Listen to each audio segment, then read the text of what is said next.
خود رسول اللہ صلی اللہ علیہ وسلم نے نبوت سے پہلے کمانے کا جس چیز کو ذریعہ اختیار کیا وہ کیا تھی؟ تجارت. آپ نے پوری زندگی تجارت کی. ہاں بکریاں چرائی ہیں وہ ملازمت تھی. وہ اس لیے کہ رسول اللہ صلی اللہ علیہ وسلم نے فرمایا کوئی نبی دنیا میں ایسا نہیں آیا جس سے اللہ نے بکریاں نہ چروائی. وہ ایک مصلحت ہے, قوت برداشت پیدا کروانا وہ ایک الگ چیز ہے. لیکن آپ صلی اللہ علیہ وسلم کی جو غربت کو, مسکنت کو اللہ نے دور کیا وہ بھی تجارت کے ذریعے. ابھی قاری صاحب نے سورہ ضحیٰ کی تلاوت کی نا, وَوَجَدَكَ عَائِلًا فَأَغْنَا, اے نبی ہم نے آپ کو غریب اور مسکین پایا سو ہم نے آپ کو مالدار بنا دیا. یہ مالدار کیسے بنایا کہ حضرت خدیجہ رضی اللہ تعالیٰ عنہ کے پاس پیسہ تھا, پیسے کو انویسٹ کرنے کے لیے کوئی ایماندار آدمی نہیں مل رہا تھا. انہوں نے نبی صلی اللہ علیہ وسلم سے نکاح کیا کہ پیسہ میرا ہوگا اور اس پیسے سے کاروبار کون کریں گے؟ رسول اللہ صلی اللہ علیہ وسلم. اس سے اللہ تعالیٰ نے آپ صلی اللہ علیہ وسلم کے مال میں بھی اضافہ کیا اور حضرت خدیجہ رضی اللہ تعالیٰ عنہ کے مال میں بھی اضافہ کیا. تو ہم اگر اس پہ میں بہت کچھ کہا جا سکتا ہے تجارت کی فضیلت پر. اسلام کا جو مزاج ہے, مزاج وہ بھی کیا ہے؟ تجارت کا ہے. اس لیے کہ اسلام کسی کی غلامی پسند, بولے نا بھائی, نہیں کرتا. ایسا نہ ہو آپ کے سارے امپلائی چھوڑ چھاڑ کے بھاگ جائیں کہ وہ اپنی کمپنیاں کھول رہے ہیں. اسلام غلامی کو کیا, اسلام کا مزاج میں غلامی نہیں. غلامی صرف کس کی ہوگی؟ بولے نا بھائی, اللہ کی ہوگی. تو آپ بتاؤ, تاجر اپنا کھاتا ہے نا, اپنی مرضی سے آفس پہنچے گا, جب دل چاہے گا دکان بند کر دے گا. ملازم کو یہ سہولتیں ہیں. بلکہ دفتروں میں جو آج کل حالات چل رہے ہیں نا, اس میں تو آپ کو پتہ ہے کہ باس کو مکھن لگانے کے علاوہ کوئی اور کام ہوتا ہی نہیں ہے. پیٹھ پیچھے بیٹھ کے صبح سے شام تک برائیاں کرتے رہیں گے اس کی. جیسے ہی آئے گا تو سر کیونکہ اس کو پتہ ہے نچوڑ تیل کہاں سے نکلے گا, اسی کنویں سے نکلے گا. تو اسلام کے مزاج میں کیا ہے؟ سر اٹھا کے جینا. یہ تاجر تو سر اٹھا کے جی سکتا ہے, ملازم سر اٹھا کے نہیں جی سکتا. ملازمت میں آپ کی محنت کا فائدہ کون اٹھائے گا؟ جس کے آپ ملازم ہیں, فائدہ سارا وہ اٹھائے گا. میں دنیا میں الحمدللہ میرے اب سفر ہونے شروع ہوئے, بہت سارے ملکوں میں جانا ہوا, پاکستان میں بہت سی جگہوں میں جانا ہوا. میں نے جتنا کامیاب تاجروں کو دیکھا اتنا کسی اور کو نہیں دیکھا.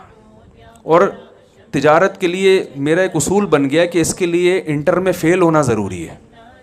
یعنی اتنے میں نے تجربے کیے نا کہ جس کو بھی میں نے دیکھا نا کروڑوں اربوں میں کھیل رہا ہے وہ اسکول کا بھاگا ہوا ہے. معذرت کے ساتھ شاید میرا تجربہ غلط ہو. ابھی سیالکوٹ میں ایک تاجر ہیں, انہوں نے بہت اللہ نے ان کو نوازا ہے, ایکسپورٹ ہوتا ہے ان کا مال, بہت کروڑپتی آدمی ہے. میں پچھلے ہفتے سیالکوٹ میں تھا تو کسی ہوٹل میں ہم ٹھہرے ہوئے تھے, وہاں اتفاق سے کراچی کے ایک تاجر کی ملاقات ہو گئی. وہ کراچی کی اردو جب ہم نے بولی تو وہ ایک دم کان کھڑے ہو گئے, یار یہ کراچی کی اردو کا لک کہاں سے آ رہا ہے. وہ فوراً مڑ کے میری طرف آئے تو کہہ رہے ہم تو آپ سے اڑے تڑے بھی ہم نے لیاری سے سیکھا ہے, ٹھیک ہے, تو ہم کب سے آپ کو تلاش کر رہے ہیں. اب وہ جو سیالکوٹ کے اصل تاجر تھے وہ بھی, یہ کراچی والے بھی, یہ امریکہ سے آئے ہوئے تھے, امریکہ میں بزنس کر رہے ہیں. میں نے دونوں کی کوالیفیکیشن پوچھی تو کوئی بھی انٹر سے آگے نہیں بڑھ سکا. اور ان کی کامیابی کی وجہ یہی تھی کہ وہ انٹر سے آگے, بولے نا بھائی, نہیں بڑھ سکے.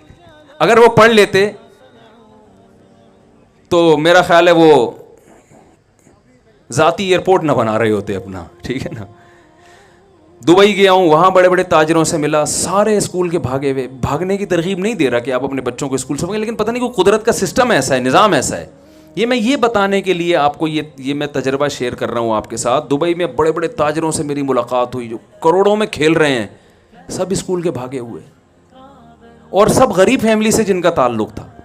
تو تجربے سے ہم نے یہ سیکھی کہ تجارت کے لیے پیسہ بالکل بھی نہیں چاہیے. یہ تجربہ ابھی تو شیئر کر سکتا ہے نا انسان. ایسے میں آئی بی اے یونیورسٹی میں میرا بیان تھا, موضوع یہی بزنس تھا. تو میں نے ان کو ایک بات بتائی, میں نے کہا بہت معذرت کے ساتھ, اچھا میں ایک پٹھان کو لے گیا اپنے ساتھ, وہ بیچارہ کچرا چنتے چنتے نا کروڑپتی بن گیا.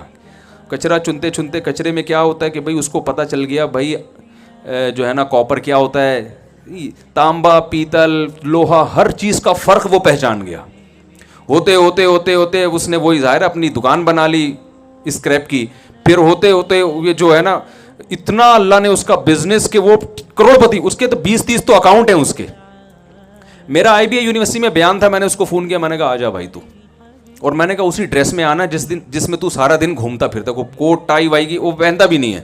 میں نے کہا تاکہ میں ان کو بتاؤں کہ تم تجارت پڑھ رہے ہو, تاجر بنو گے نہیں, تم تاجر ایسے بنتے ہیں جیسے یہ بنا ہے. تو وہ آگے اپنے وہ جیسے نارمل ڈریس میں بیچارہ سیدھا سادہ سا پٹھان, ایک شلوار کا پائنچہ یہاں, دوسرا پائنچہ یہاں آ گیا. میں نے کہا بتاؤ یار, میں نے یونیورسٹی کے لڑکوں کے سامنے اس کو کھڑا کیا. میں نے کہا آپ کیا سمجھتے ہیں یہ کیا ہے؟ انہوں نے کہا ایسے ہی بیچارہ سیدھا سادہ سا کوئی ہوگا, ان کے خیال میں کہیں چوکیداری کر رہا ہوگا. میں نے کہا بھائی اس کی اتنی چیک بکیں ہیں نا کہ اس کو گننے کے لیے ایک بندہ چاہیے. ٹھیک ہے, گاڑیاں ہی ایسے بدلتا ہے جیسے آپ پینٹ بدلتے ہو. اور میں نے کہا شروع اسکول کتنا پڑھا ہے, ایک جماعت بھی اسکول میں نہیں پڑھا ہوا, صرف محنت, ایمانداری, جو ٹائم لوگوں کو پیمنٹ کا دے رہا ہے اس میں 1 سیکنڈ بھی آگے پیچھے نہیں. میں نے اس کو 8 بجے کا ٹائم دیا تھا پہنچنا ہے, میں تھوڑا لیٹ ہو گیا, وہ ٹائم سے پہلے پہنچا ہوا تھا.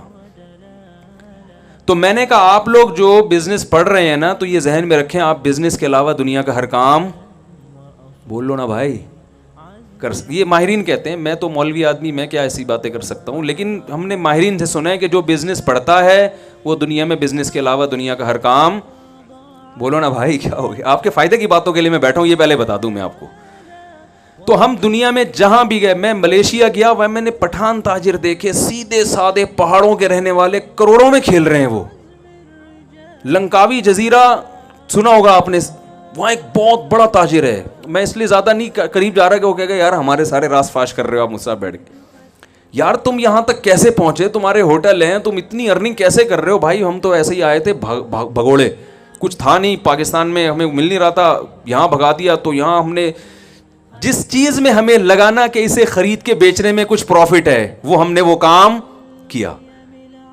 اور 8-10 سال میں اتنا تجربہ ہو گیا کہ آج اتنے بڑے بڑے ان کے ڈاکٹر ذاکر نائک ان کے ہوٹل میں جا کے ٹھہر رہے ہیں. ٹھیک ہے نا, حضرت مفتی تقی عثمانی صاحب جا رہے ہیں وہاں پہ, ہمیں بلایا اس نے. تو آتا کچھ بھی نہیں ہے.